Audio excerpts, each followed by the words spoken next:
Hey everybody, welcome back to another episode of On Attachment. In today's episode, we are talking all about how to work through a trigger. So there was an episode that I did 2.5 years ago at the very start of this podcast. It was one of the first few episodes and it was called 5 Steps to Working Through a Trigger.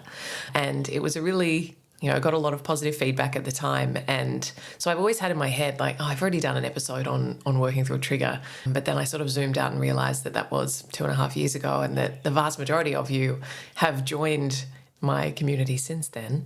And so it's probably a topic worth revisiting because triggers really are a fact of being an imperfect, messy human in imperfect, messy relationships. They affect our romantic relationships, our familial relationships, our friendships, our working relationships.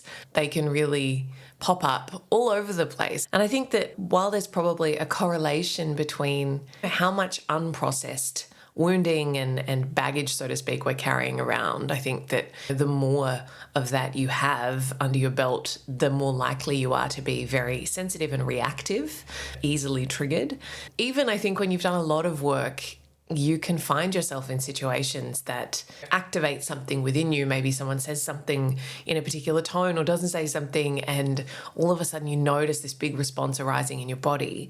And anyone who has had that experience, which I think is most everyone, knows that it can feel almost out of body. It can feel like something is hijacking your system and driving you to snap back or react in ways that you ordinarily wouldn't, or that you'd rather not, that are not in alignment with your highest self or your most emotionally mature self. It's amazing how we can regress into this very defensive, self-protective part when we feel triggered or activated, and it can feel really out of control. And so I think that having a process that allows you to work through a trigger is a very, very empowering thing, because it allows you to create that pause, create that space, and feel like you can actually learn from the moment, the experience, rather than having it hijack your system and maybe make matters a lot worse, taking an offhand comment and turning it into a spiraling rupture in a relationship where you then snap back and say something that you regret, and so on and so forth. So I think that having a clear methodology or protocol for yourself around, I feel competent in managing myself and my body and my mind when I'm triggered, rather than feeling like I'm at the mercy of my own system and the world around me. I think that really allows you to build self-trust and trust in the safety of relationships, because you're less likely to have ruptures left, right, and center and feel like relationships are a bit of a war zone for you. And I think that then pays dividends, because your relationships are likely to be less triggering the less reactive you become. So that's what we're going to be talking about today. And I wanted to say at the outset, I'm going to be outlining kind of a process for you to work through a trigger and to make life a little bit easier. I know most people listen on the go rather than sitting down with a pen and paper. I've made a little PDF that's just a bit of a cheat sheet, a one-pager outlining the steps that I'm going to share in this episode. So if you want to download that cheat sheet, and you can save it on your phone or have it nearby so that in the moment you can grab it and have something to lean on, you can download that by following the link in the show notes or heading straight to my website. Hopefully that will support you and provide a bit of a structure while you're still learning. So before we get into the nitty-gritty of all of that, just a reminder, I know I've shared the past few weeks that I have a couple of events coming up in Australia. So I have a 3-night retreat coming up next May in Byron Bay, which is a very, very beautiful location. If you're not familiar with it, Google it. All the details are on my website. There are still some early bird spots available for anyone who would like to join. And yeah, if you're interested in doing some deep work over a few days in an incredible location with a great bunch of people, then definitely come join us. The second one is a weekend intensive that I'm running in Sydney. So it's just a 2-day thing rather than an overnight one. And we'll be doing a condensed version of my Secure Self Challenge in the course of a weekend.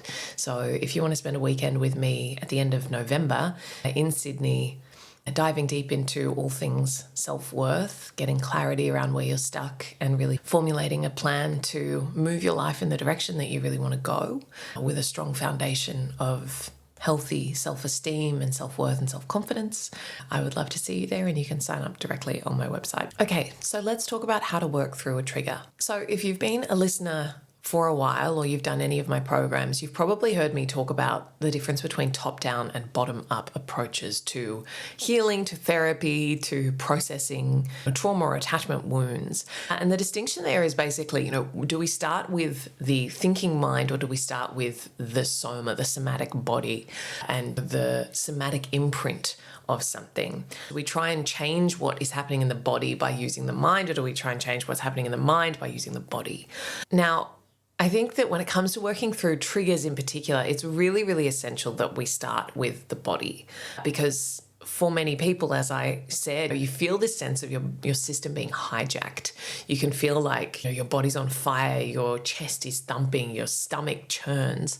All of those experiences are very much of the body. And that's our sympathetic nervous system that is just firing up, that is activating, that is mobilizing and telling us, something is threatening about this. Something doesn't feel safe, something doesn't feel good. Maybe I'm feeling attacked. Maybe I'm, feeling like something very bad is about to happen. Maybe I'm feeling shame, or I'm feeling anxiety, I'm feeling stress, I'm feeling insulted, any of these things. But your body responds almost instantaneously before your mind even has really caught up, right? And because those experiences tend to originate in the body, it's really important that we start there, because if you are in that experience, and again, I'm sure most everyone listening can relate to this, just trying to think your way out of it or rationalize your way out of it, it's almost like your body's moving at a faster pace than your mind. And it actually is that your body is moving at a faster pace than your mind. Oftentimes when we're really in a stress response like that, our prefrontal cortex, our thinking brain, our rational brain is offline more or less. And so we don't really have access to that anyway. So trying to rationalize or reason our way out of a really intense stress response, which is what's happening when we're triggered in a very acute way, it tends not to be very effective. And as a side note, that's really, so many of us will have had the experience where something happens and we're really caught off guard and we're really triggered, we're really activated. And afterwards, a couple of hours later or days later, you can go, oh, why didn't I say this? Or why did I just stand there? We retrospectively apply our reasonable thinking brain to what was very much a somatic experience in the moment, and we then judge ourselves or shame ourselves for how we responded. But I think it's really useful to remind ourselves that we didn't do all of that because we didn't have access to all of that. We didn't have access to empathy or reason or quick wit or any of those things. We were responding or reacting from a much more instinctual, primal, self-protective place. So because of that, and knowing that, working with what is going on in our body, first and foremost, tends to be most effective in working through a trigger in a way that creates some space, creates more regulation, creates more groundedness, so that we can deliberately bring our prefrontal cortex, our thinking brain, back online and be able to use that as a resource to then eventually process the situation. But trying to start there is kind of putting the cart before the horse. So all of that being said, the first thing that I want you to do when you notice that you are being triggered, that you have been triggered, that something is activating, is just to pause, okay? The pause can be a total lifesaver, relationship saver, because as you'll know, when you get triggered, everything speeds up. That is the inclination, that's where your body goes, and that is a function of your sympathetic nervous system, is to speed everything up. Adrenaline, cortisol, everything starts pumping. It's trying to mobilize you into fast action, right?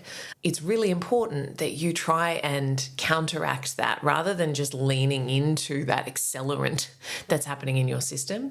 If you are wanting to be able to respond from a grounded place, you're going to need to pause really deliberately and create some space for yourself. It's a very straightforward thing to be able to remember. Simple but not easy. But nevertheless, if you can go, okay, I've been triggered, pause. That's my only job in this moment, is just to pause. Even just that little simple act of pausing will buy you some time and space. And that is really, really critical, because that's where we get to change direction. That's where we get to create new pathways for ourselves rather than just doing the old thing from muscle memory, from autopilot, that then reinforces that as the way that we respond. So just pause. Now, depending on what circumstances you find yourself in, if you're in a conversation with someone, they're right in front of you and you're really triggered, that pause might need to be accompanied by removing yourself from the situation temporarily. So if you're in a conversation, you might have to say, I'm just going to go to the bathroom, or I just need a minute, or whatever. Find a way to extract yourself, because it's going to be somewhat challenging to take yourself through the process of working through the trigger if the person who is really triggering to you and who's just said something or done something is sitting right in front of you. It's going to be hard because your system is still perceiving them as a threat. And so it's going to be quite challenging to override that overwhelming sense that there is something threatening right in front of me that I need to be dealing with. I need to do something about that threat. So you might be swimming too much against the tide to be trying to ground your system and calm down if you're really face to face with whatever it is that's feeling very triggering to you. So depending on where you're at, if you are in direct proximity to someone or something that is triggering, it is usually wise to extract yourself, particularly at the start when you're still learning how to do this, when you've still got your training wheels on. So pausing and maybe taking some space for yourself. The next thing that I want you to do once you've done that and you've got that space to process is just to turn your attention inward. So notice what's happening in your body. So that might be racing heart. It might be a real churning in your belly. It might be heat in your face. It might be like your vision feels a bit disoriented, you might feel a bit dizzy. And there's a good chance that those sensations, those somatic experiences, are things that you have felt before. There's probably a long history of your body creating those responses to similar emotional states or similar feelings. It's like someone strikes the chord and your body knows what that feels like, and it's transporting you throughout the history of your life to all the other times you felt that, which, as a side note, and we'll come to this in a second, is why it can feel so much bigger and deeper and more painful than maybe the situation warrants, because we are sort of being transported through time and coming to that moment with this accumulation of all of our previous experiences and all the other times we felt that pain. And so we're responding to a lifetime of pain and wounding and sensitivity rather than just what is actually happening in that moment. So tuning into those sensations of the body and just noticing, that's your next only job, okay? I think, again, as we move through this process of working through a trigger, rather than trying to solve the whole situation, rather than trying to figure out what you're going to say to this person or what you're going to do, I really want you to try and narrow your focus to the present moment. And so your first job is just to pause. Your second job is just to notice. So what is going on in my body? What sensations are there, right? And oftentimes the turning inwards and the pausing to notice, because you're giving your brain a job to notice, that can distract from the escalation, right? So that can pull you away from this mounting, snowballing stress. Now, for some people, I will just say as a side note, some people will say, when I tune into the sensations of my body, that actually makes it worse, because if I notice that my heart is thumping, then I feel like that causes me more stress and it kind of, accentuates rather than deaccentuates the stress that I'm feeling. If that's true for you, then something else that you might try is finding a sensation in your body that feels good or neutral. So rather than focusing on the things that feel very stressful to you, if that's your experience, you might notice your feet planted in the floor. You might put your hands together and just notice the sensation of pressure from squeezing your hands together. So finding something that feels at least neutral, or ideally even good or comfortable, and training your attention to be in that sensation and to try and inhabit or embody that sensation with as much of your awareness as is possible and accessible to you. That can be quite a grounding experience that can buy you, again, a bit more space, a bit more time, a bit more pause, and hopefully a bit more regulation. As a follow-on from that, now, depending on your body, your system, that in and of itself, that process of noticing might be grounding. If not, and even if it is, you'll usually benefit from then really deliberately taking it a step further and beyond just the noticing of what's happening in your body, trying to bring some safety back into your body. So that might look like taking some long, deep breaths, accentuating your exhale, doing some physiological sighs, humming. You might even, lie on your bed in a fetal position. You might hug a pillow. All of these things that are quite grounding and create a sense of safety and presence in the body. They can be really, really helpful in the moment ways to bring you back into the here and now. And that's, again, as I said, that's really the purpose of all of this, is to remind you that I'm here right now and I'm okay, because your triggered system is going to try and convince you otherwise, and it can be extremely persuasive in doing that.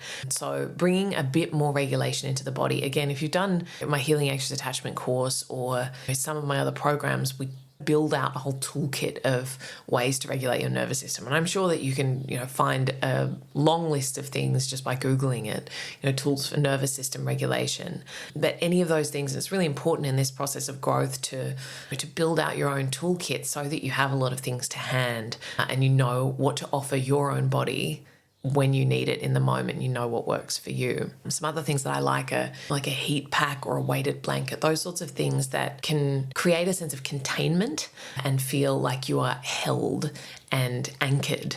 All of those things tend to be really supportive as a counteract to the revving of your system into a triggered state. So once you've done that, once you've paused, once you've noticed the sensations of your body, once you've created some safety in the body and you feel like you're a little bit more online in terms of your rational thinking, reasonable brain, that's where we want to start interrogating a little what is actually happening. So this is where we bring in some of the top-down questions and the things that I want you to ask. Again, as I said at the start, I've got a PDF that runs through all of this. So if this is feeling like you're losing track of what the steps are, fear not. There's a quick and easy download that will set it all out for you. But the sorts of questions I want you to ask: what story am I telling myself about what is happening here? Right? What am I feeling? What am I making this situation mean about me, about them, about our relationship, about the world? What am I afraid is going to happen or has happened? Do I have enough evidence to support the stories that I'm telling myself? Or am I catastrophizing? Am I filling in the blanks with worst case scenario interpretations? When else have I felt like this in my life? And is it possible that I am reacting to more than is really here in this moment? Am I reacting to someone or something from my past that's not actually in front of me right now? These sorts of questions really allow us to bring a bit more perspective in and to almost coach ourselves through. And I think that when we can do that, we create this separation within us, a really healthy separation where rather than being totally consumed by the moment, totally consumed by our feelings, our interpretations, we start to be able to rise above and observe them. And again, just in doing that, just in creating that little bit of space between us and our interpretation, all of that can be really, really helpful in bringing the heat down in our system. Because again, very reliably, and this is not something that's wrong with you, this is something we all do. When we're feeling triggered, we very quickly go to villain, victim, blame, how dare they, why do they think they can speak to me like that? I would never do that. All of that stuff, right? That tends to be what my internal dialogue sounds like when I notice that I get activated by something. And so taking the time to really deliberately slow down and second guess my own very absolute judgmental, how dare they kind of story, that is very, very helpful in creating a bit more space, going, what is the most generous interpretation that I can give that comment or this situation, whatever it might be, rather than what is the least generous interpretation, which is what we tend to do by default when we are activated. So going through that process and just sort of softening the edges of those stories that we tell ourselves, even injecting just a little bit of doubt or a little bit of, okay, I'm not totally 100% sure that they are out to get me and trying to hurt me, or that something terrible has happened that I maybe actually don't have all of the evidence to back up. Doing that, I think, allows our system to come down a little bit. It doesn't have to be like bringing it back down to zero where you're meditating in a total Zen state, but I think just bringing it down a little bit. Again, these are all incremental shifts that allow us to access a bit more of our empathetic parts, our mature parts, our social brain that is going to allow us to eventually deal with the situation in a way that is not destructive to our relationships. So when you've asked all of those questions and maybe developed a slightly more rounded view of the situation that maybe takes into account what the other person's intention might have been, even if the impact or the way that their comment landed might have really carried a sting for you, being able to go, well, maybe they didn't mean it that way, or they probably just didn't think about it, or they forgot, or whatever it might be, having a more generous interpretation, giving someone the benefit of the doubt, going through all of those processes will really allow you to come to an eventual conversation in a way that is much more balanced and much more conducive to healthy repair, if that's what needs to happen. And that leads me into, the final piece of the puzzle here. So we've calmed the body, we've brought the thinking brain back online and coached ourselves through whatever we've experienced. And really, I think that part is a really key piece in taking responsibility for what we are bringing to the moment, rather than just blaming them and saying, well, you triggered me because you did this and you always do that, and how dare you speak to me like that. Recognizing that we are bringing so much to that moment that is leading to almost like a chemical reaction of whatever they've said or done or not said or not done, combined with our unique relational blueprint and history and experience, all of that. And it's caused this kind of explosion within us. And we are part of that equation. So recognizing, like, what am I bringing to this that has led me to interpret the situation in that way, and taking responsibility for whatever narrative or meaning making that we might be getting a bit creative with there. And then finally, what we want to do is figure out what we need, right? Do I need to have a conversation with someone? For me now, sometimes I'll get triggered and I'll notice all of those stories and it all happens, and I pause and I tune in and I take a bit of space, take maybe a few minutes, maybe more, and I realize that it doesn't actually need a full-blown repair. I don't need to sit down with Joel and say, hey, look, before when you said this, it made me feel this way and we really need to talk about it and it's some whole big thing. Sometimes you can just let it go. And I think that, part of the process of emotionally maturing is having the discernment to know what needs to be talked about and what needs to be unpacked and what you can just let go. And I think that, sometimes when we're in the learning phase of this, we take it all very seriously and think that, like, every single little moment of rupture needs to have a full sit-down conversation where we audit what went wrong and come up with a plan to make sure it never happens again. I think that can get really tiring. And if you've got a more avoidant-leaning partner, that's probably going to be challenging for them. I know that historically that has been challenging for Joel when we've been in phases of more ruptures and needing to have more of those repair conversations, like several times a week.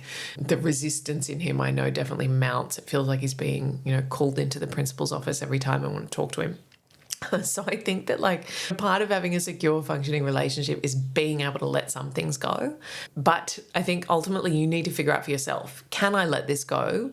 Or will letting it go mean me stewing on it and being resentful and being privately hurt and still holding on to it, but just not talking about it? So you need to figure out, like, if I'm going to let it go, I need to let it go rather than just not talking about it and burying it. So figure out, is this okay? Like, can I just write this off as something that I had a big reaction to, but maybe that's because I didn't get a good night's sleep, or I'm being sensitive about something from my past that actually has nothing to do with my partner, or whatever else, right? You decide for yourself if it needs to be talked about. If it does need to be talked about, I think that you will be in a much better place to do that having gone through this process. I mean, if you compare the way that you would have likely led that conversation if you had started the moment you got triggered, if you just reacted in that moment, comparing that with the kind of conversation you're likely to have on the other side of this process, it's like chalk and cheese. There's no comparison there, because you're going to have so much more available to you by way of your own inner resources to lead that conversation in a way that is, empathetic and relationally oriented and considering their perspective as well as your own, all of those things. So decide if you need to have that conversation. Consider what you need, right? I think that we go into that conversation, we just blurt out, you hurt me, or I didn't like the way you said that, or something that just stops there. And I think that if we can lead that conversation by saying, hey, I noticed before that when XYZ thing happened, I felt a bit hurt, or I felt a bit rejected, or I felt a bit dismissed. And I recognize that probably wasn't your intention. You were probably just, and you can guess at what a more generous intention might have been. You were probably just distracted, or you were probably just a bit tired, or whatever, right? Something that is not, you are a villain and you're out to get me. But it had this effect on me, and I'd really appreciate it if going forward you could do something else, right? And make a request of how things could be different next time. So I think that if you can do that, you're going to be so much better placed to navigate these moments of trigger in a way that actually leads you closer, because as challenging as triggers can be, they're actually a really beautiful opportunity for insight and growth, because they point us to where there is still residue within us, where there's still unhealed stuff, where there are still sensitivities that maybe need some attention, that need some time. And when we have more capacity and we have the tools to deal with them in this emotionally mature, self-caring way, we can actually create a repair opportunity there. Because if I get triggered by something and I feel dismissed and invalidated, and I'm able to identify that in a more nuanced, thoughtful way, and then I'm able to communicate that to my partner, and I'm able to not only share that that's how I felt, but request in a balanced, reasonable way that he do something differently next time, or could he be more considerate of that? And I'm able to deliver that in a way that he can actually hear it, and that he's likely to be able to take that and action it or implement it, then I've actually given myself a really beautiful gift there, because it's less likely that I am going to feel invalidated and dismissed next time. I've given my system a new experience whereby when I'm feeling invalidated and dismissed, that can be actually heard by someone, and we can create a new way going forward. So as much as no one likes getting triggered, but when you develop these tools, you can actually turn those moments of trigger into an opportunity, both to deepen your relationship with yourself, to heal parts of you that may be still holding on to old pain or wounding, and also to deepen your relationship with someone else, because part of being in a relationships are incredibly powerful at bringing up our triggers. They will do that. That is not in and of itself a problem. In fact, it's something that you should expect of your relationships. But really the difference in a healing relationship is that you're able to take those and really handle them with care and find a way forward that you can create a new experience, rather than reinforcing the old way, which tells you that people don't care about me, or people are going to hurt me, or people always breach trust, or whatever it might be. We want to recognize the old story, see when it arises, but then carry it into a new story. And that's really where the healing lies. So I hope that this has been a helpful deep dive into working through triggers. As I said, don't forget to download that PDF if you would like it. It's just a little one-pager, so you can keep it on your phone, keep it handy, or maybe you want to print it out and stick it on your mirror or something, whatever works for you. But it's just a little go-to guide that will step you through that process, so that when you are triggered, you have something to reference. And I think, again, even the act of referring to something, even the act of having that, allows you to steer yourself towards a new experience, rather than just, letting the horse bolt and carry you off into the old way, which might be really reactive and lashing out or snapping back or sulking or pouting, or whatever your go-to is when you're triggered. Just having the intention to do things differently is a step in the right direction. So hopefully this has been helpful. As always, I'm so grateful for those of you who leave reviews, leave feedback. Also a reminder that all of these episodes are being uploaded to YouTube. So if you are someone who likes watching on YouTube, it would be super helpful for me if you could head on over there and like and subscribe, as I'm trying to grow the channel there and grow the podcast on YouTube. But otherwise, thank you so much for joining me, and I look forward to seeing you again next time. Thanks, guys.